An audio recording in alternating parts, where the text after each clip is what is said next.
36. Thieves and robbers. Jesus declared, quote, "I am the door of the sheep," end quote.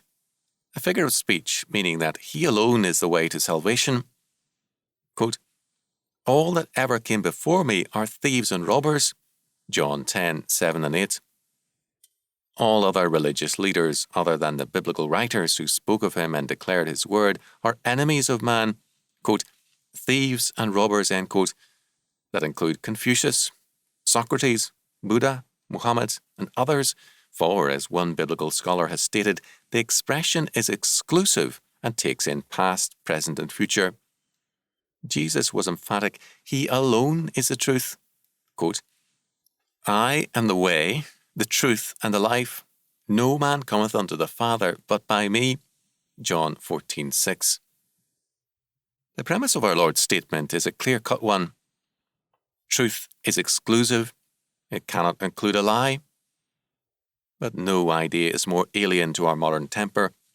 We want a foot in every camp. We want to eat our cake and have it too. We want God, but with no offence to Satan.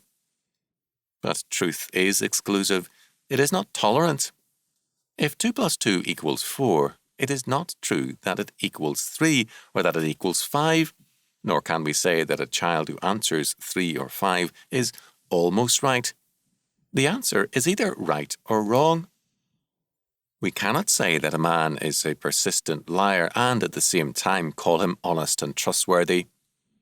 We cannot say that a man is a thief and at the same time insist that he respects other people's rights and properties.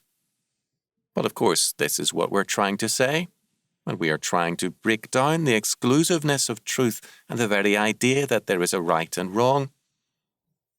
A child recently brought home an arithmetic problem which began, if 8 is greater than 15, then a lie can be greater than the truth because no absolute standard remains. And we are destroying absolute standards. We are justifying the lawbreaker and the criminal and condemning the honest and the hard-working. Our world is in rebellion against truth and the law of truth. There is, however, an unchanging hardness about truth. Jesus said, "I am the truth.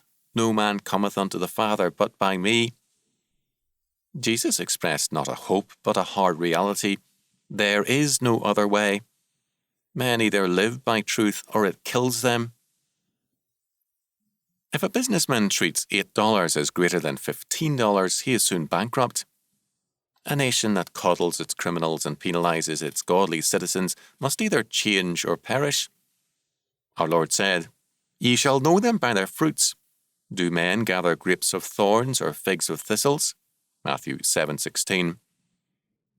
Truth is exclusive in every area, in religion, science, farming, and all things else. If you don't believe it, go pick your grapes from thorns and your figs from thistles.